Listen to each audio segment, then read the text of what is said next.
श्रोत्यांनो, ह्या दिवसांमध्ये आम्ही योहानकृत शुभवर्तमान ह्याचे अध्ययन करीत आहोत आणि आज दुसरा अध्याय त्याच्या पहिल्या 12 वचनांवर आम्ही विचार करणार आहोत.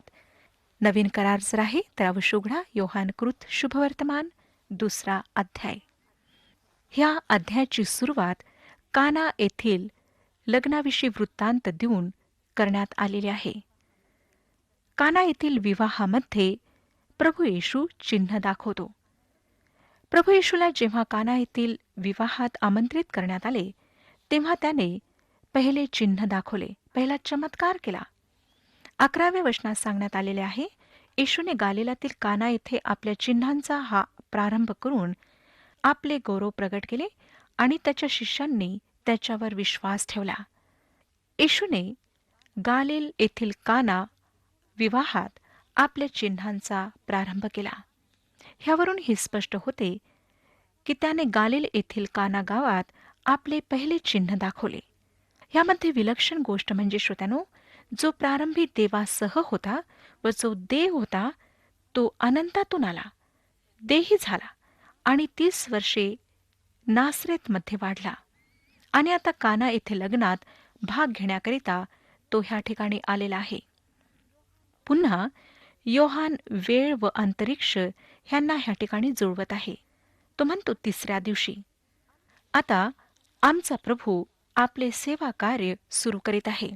पहिली 2 वचने पहा. नंतर 3ऱ्या दिवशी गालिलातील काना येथे एक लग्न होते आणि येशूची आई तेथे होती. येशूला व त्याच्या शिष्यांनाही लग्नाचे आमंत्रण होते. काही शास्त्र अभ्यासकांचा असा विश्वास आहे की येशूच्या आईचे ते बहुधा नातलग असावेत. ही नुसती एक कल्पना किंवा एक गृहीत आहे. प्रभू येशू व त्याचे शिष्य सुद्धा त्या ठिकाणी आमंत्रित होते. असे विचारात घेण्यात आले आहे की ही वेळ इसवी सन 27 मधील फेब्रुवारी महिन्याचा शेवट किंवा मार्चची सुरुवात असावी.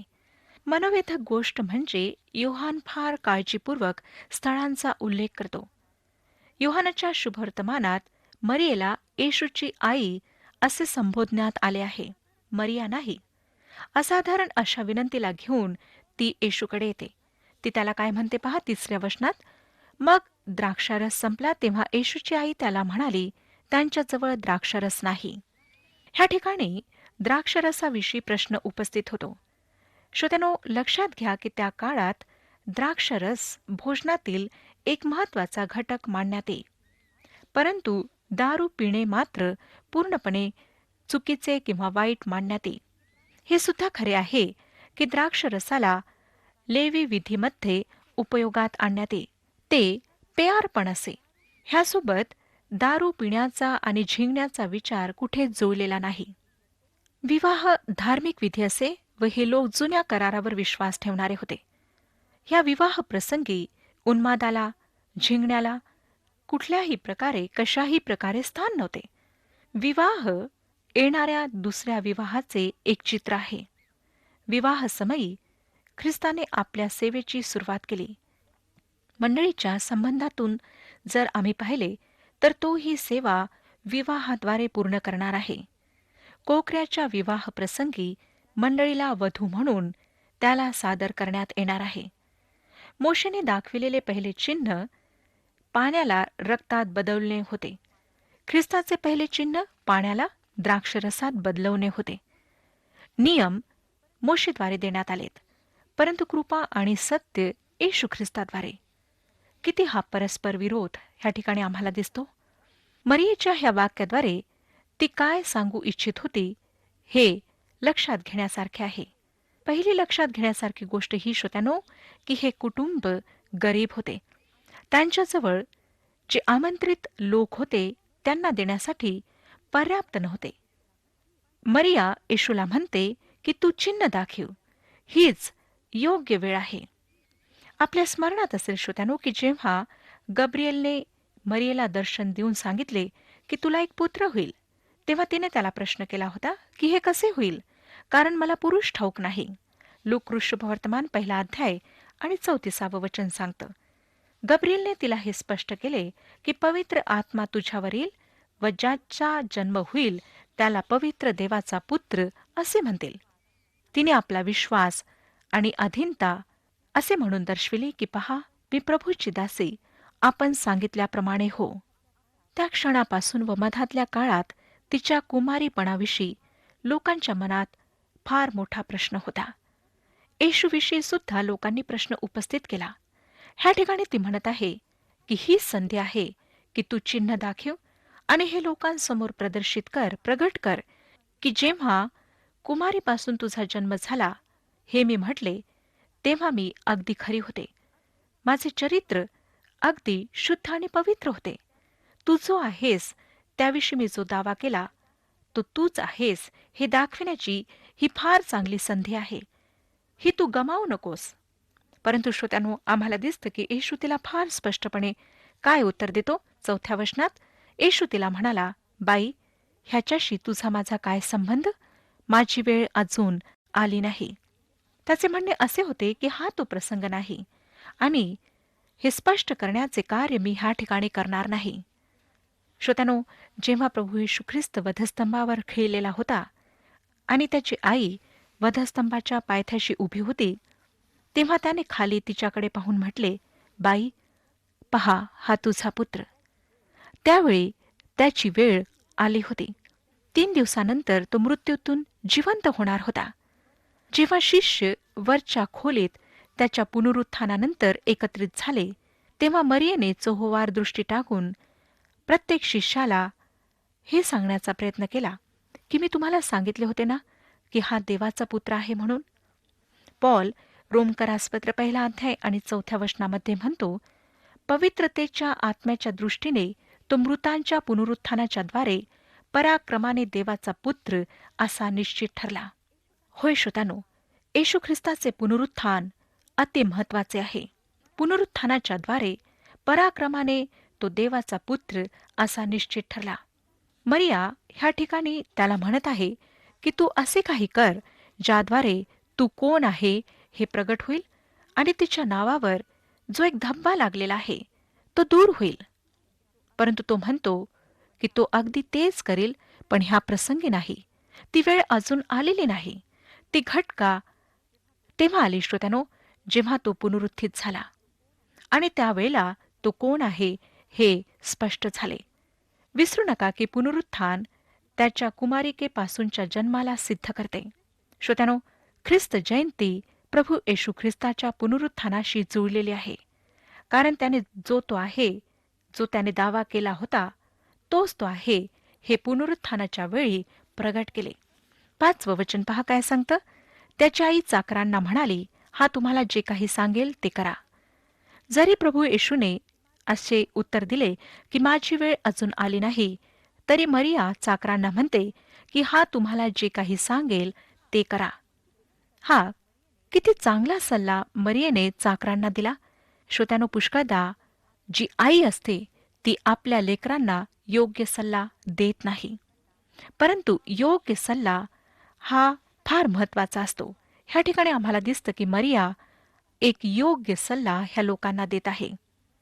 6 आणि 7 वचने सांगतात, तेथे पाण्याचे 6 दगडी रांजण यहुद्यांच्या शुद्धीकरणाच्या रीतीप्रमाणे ठेवलेले होते. त्यात 2-2, 3-3 मण पाणी मावेल असे ते होते. येशू त्यांना म्हणाला, रांजण पाण्याने भरा, आणि ते त्यांनी काठोकाठ भरले. ह्या ठिकाणी आम्हाला दिसतं श्रोत्यानो की हे जे 6 दगडी रांजण होते ते कामी आलेले नव्हते. त्यांना एका कोपऱ्यात ठेवण्यात आले होते.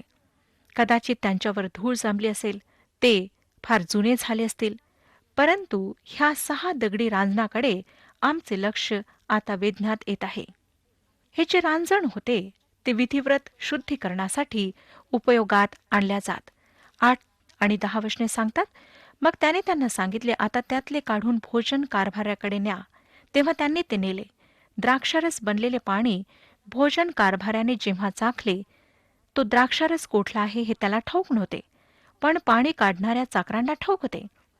तेव्हा भोजन कारभारी वराला बोलावून म्हणाला, प्रत्येक मनुष्य पहिल्याने चांगला द्राक्षारस वाढतो आणि लोक यथेच्छ प्याले, मग नीरस वाढतो. तू तर चांगला द्राक्षारस आतापर्यंत ठेवला आहे. श्रोत्यानो, तो द्राक्षारस नशा आणणारा होता किंवा नाही यावर वाद घालून आम्ही आपले लक्ष विचलित करणार नाही. मुद्दा हा नाही की तो द्राक्षरस नशा आणणारा, झिंगवणारा होता किंवा नाही. एक महत्वाची गोष्ट मी आपणाला सांगू इच्छिते की ह्या ठिकाणी वधूविषयी काहीच उल्लेख नाही. वधू कोठे आहे ती मला कुठेच आढळत नाही. तिने काय पेहरावा केला होता, ती दिसायला कशी होती ह्याचा काहीच उल्लेख नाही. आमच्याकडील विवाहात हे फार महत्वाचे मानले जाते. पण ह्या ठिकाणी वधूने काय पोशाख घातला होता, तिचा पेहरावा कसा होता हे सांगण्यात आले नाही. का? कारण रिकामे 6 दगडी रांजण आणि प्रभू येशू ह्या ठिकाणी महत्वाचे आहेत. त्यांनी ते रांजण भरलेत व चमत्कार झाला. जेव्हा त्यांनी ते पाणी घेतले आणि वाटायला सुरुवात केली, तेव्हा तो एक चांगल्या प्रतीचा, उच्च प्रतीचा द्राक्षरस होता. श्रोत्यानो, ह्यामध्ये आमच्यासाठी फार मौल्यवान आत्मिक संदेश आहे.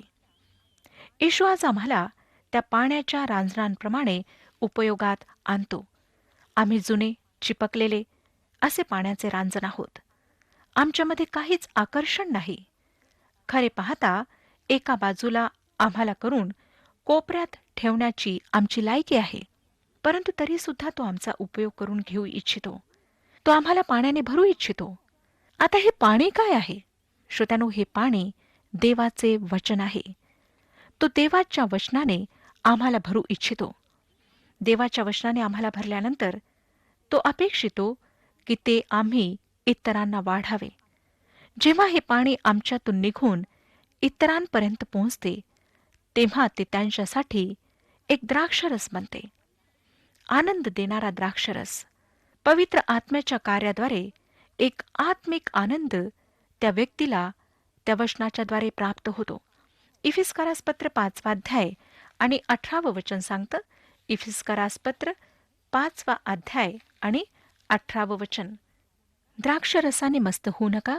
द्राक्षरसात बेतालपणा आहे, पण आत्म्याने परिपूर्ण व्हा.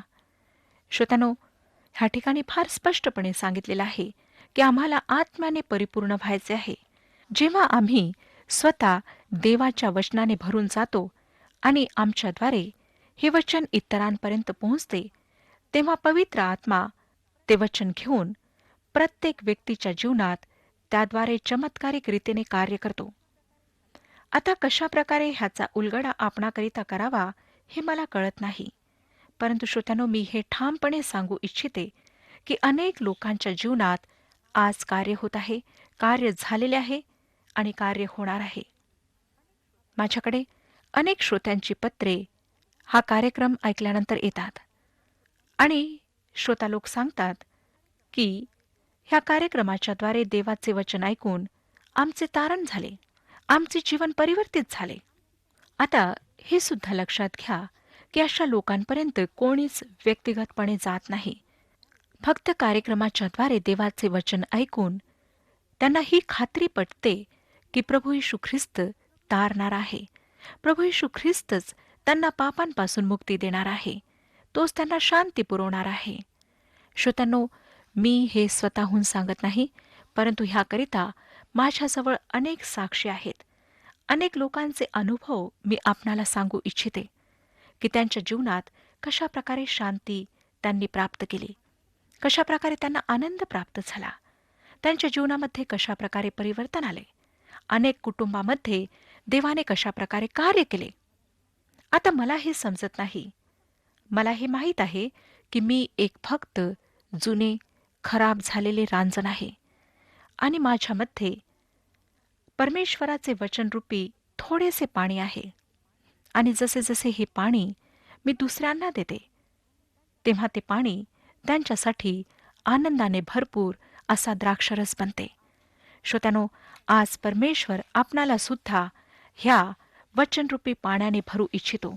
मग आपण कोठेही राहणारे असा, काहीही करणारे असा, आपण शिक्षित असा, अडाणी असा, गरीब असा, श्रीमंत असा, परमेश्वर आपल्या जीवनाला त्याच्या वचनरूपी पाण्याने भरू इच्छितो आणि तो आपला उपयोग करून घेऊ इच्छितो.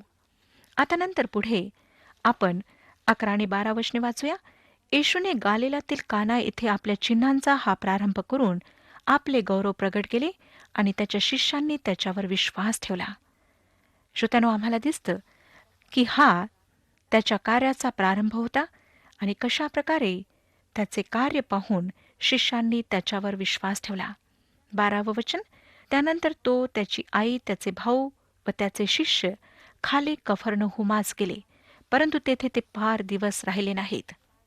बहुधा हा काळ तो असावा जेव्हा त्याच्या स्वकीयांनी त्याला स्वीकारले नाही, कारण लूका शुभवर्तमान 4 अध्याय आणि 22वं वचन सांगतं, तेव्हा सर्व त्याची वाहवा करू लागले आणि जी कृपावचने त्याच्या मुखातून निघत होती त्याविषयी आश्चर्य करू लागले. ते म्हणू लागले, हा योसेफाचा पुत्र ना? श्रोत्यानो, आम्हाला दिसतं की आता येशूच्या विरुद्धात लोक उठू लागलेत. कदाचित ह्या वेळेला त्यांनी त्याला नाश केले असते, त्याला मारले असते, आणि म्हणून तो आता आपले केंद्रस्थान कफरनहूम ह्या ठिकाणी हलवित आहे. आणि नंतरच्या सेवा काळात कफरनहूम हे त्याचे केंद्रस्थान राहिले, ज्या ठिकाणी त्याने 3 वर्षे सेवा केली. श्रोत्यानो, आज परमेश्वर ह्या वचनाच्याद्वारे आम्हाला हेच सांगत आहे की आम्हातील प्रत्येकाने परमेश्वराच्या वचनाने भरून जायला हवे. व जेव्हा आम्ही ह्या वचनाने भरून जातो तेव्हाच आम्ही इतरांना हे वचन देऊ शकतो. श्रोत्यानो, परमेश्वराचे पवित्र वचन जिवंत वचन आहे आणि हे कार्य करणारे वचन आहे. परमेश्वराचं वचन आम्हाला सांगतं की हे पवित्र वचन दोधारी तलवारीपेक्षा सुद्धा चोखे आहे आणि हे आरपार छेदणारे आहे. जेव्हा हे वचन कार्यरत होतं तेव्हा कोणीही त्याच्यासमोर टिकू शकत नाही. काय श्रोत्यानो, ह्या वचनाला आपण जीवनामध्ये महत्त्व दिलेलं आहे काय? आपण परमेश्वराचं वचन रोज वाचता, ह्या वचनावर मनन करता, ह्या वचनाच्याद्वारे परमेश्वर आपणाला काय सांगू इच्छित आहे ते जाणून घेण्याचा प्रयत्न करता. मला खेदाने म्हणावं लागतं की अनेक लोकांच्या घरामध्ये वेगवेगळ्या प्रकारची पवित्र शास्त्र आहेत, अनेक प्रकारची भाषांतरे आहेत, परंतु ते लोक पवित्र वचन वाचत नाहीत. त्यांना फक्त पवित्र शास्त्र गोळा करण्याचा एक छंद आहे, एक नाद आहे. अनेक प्रकारची भाषांतरे आपल्या घरात असावीत अशी त्यांची इच्छा असते, परंतु ते वाचत नाहीत. मी आपणाला विनंती करू इच्छिते की आपणाजवळ अगदी साधारण असे पवित्र शास्त्र असले आणि ते जर आपण प्रतिदिवशी वाचत आहात तर ते पवित्र शास्त्र आपणाकरिता अतिमौल्यवान आहे. परंतु जर आपले पवित्र शास्त्र फार चांगल्या प्रकारचे आहे, फार सुंदर असे त्याचे पेपर्स आहेत आणि फार चांगली बांधणी आहेत, सुंदर सोनेरी अशी डिझाईन आहे, परंतु ते पवित्र शास्त्र जर आपण वाचत नाही तर ते आपणाकरिता अगदी खराब आहे. म्हणून श्रोत्यानो, पवित्र शास्त्र वाचा आणि परमेश्वर काय सांगतो आहे ते जाणून घेण्याचा, समजून घेण्याचा प्रयत्न करा. आम्ही स्वतःहून परमेश्वराचं पवित्र वचन समजून घेऊ शकत नाही हे लक्षात घ्या. त्याकरिता आम्हाला पवित्र आत्म्याचे मार्गदर्शन अति आवश्यक आहे. प्रार्थनेपूर्वक हे वचन वाचा आणि आत्मिक रूपाने उन्नती करा. जेव्हा श्रोत्यानो आपण स्वतः ह्या वचनांना समजाल तेव्हाच इतरांना आपण सांगू शकाल, नाहीतर आपले सांगणे अगदी व्यर्थ आहे. म्हणून गंभीरपणे ह्या गोष्टीवर विचार करा. परमेश्वराजवळ प्रार्थना करा की प्रभू, तुझं वचन ऐकत असताना तू माझं मार्गदर्शन कर. आताच काही दिवसांपूर्वी मी एका तरुण मुलीशी बोलत होते आणि मी तिला विचारले की काय तू पवित्र शास्त्र वाचतेस? ती म्हणाली की वाचण्याचा काही फायदाच नाही, कारण जेव्हा मी वाचते तेव्हा मला काहीच समजत नाही. मी तिला म्हटले की आम्ही स्वतःच्या बुद्धीने परमेश्वराच्या वचनांना समजू शकत नाही. म्हणून प्रार्थना कर आणि प्रार्थनेद्वारे परमेश्वराजवळ सहाय्य माग. तो तुला अवश्य त्या वचनांचा उलगडा करून सांगेल. श्रोत्यानो, जर अजूनही आपण परमेश्वराचं वचन वाचलेलं नाही तर आपणाजवळ संधी आहे. ही संधी गमावू नका. आजच पवित्र शास्त्र घ्या आणि वाचायला सुरुवात करा. ते समजून घेण्याचा प्रयत्न करा. वारंवार वाचा आणि अवश्य ते वचन आपणाला समजेल आणि आपल्याद्वारे इतरांना आशीर्वाद मिळेल. परमेश्वर ह्या विषयात आपले मार्गदर्शन करो आणि आपणास आशीर्वाद देऊ.